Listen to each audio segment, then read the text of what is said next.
Unya, i-increase mo kada semana. Hangtod nga maabot niya ang pinakanako nga panginahanglan nga 16 ka oras.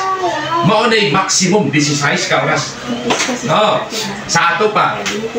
Kung atong abot ang 16 ka oras, magsugod sa 20. Da pun ano tong upat, di ba? 12 pun ang upat 16. Sa ato pa.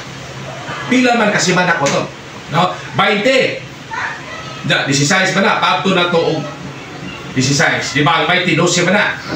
So, kung ano itong upat ka oras, aron nga makuha niya ang 12. Pero hinay-hinayo na to.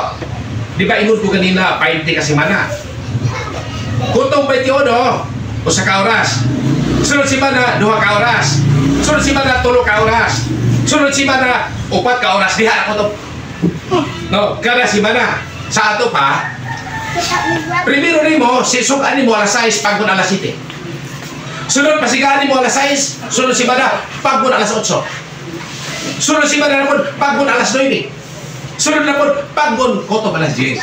Diha na koto. Pasi makalimtan ni mo paong. Ang manok sige kaon, magbuntag. Madaot, no? Walang aton sa paggan. No? Ayaw kalimti. No? Ano ba nun, di ba?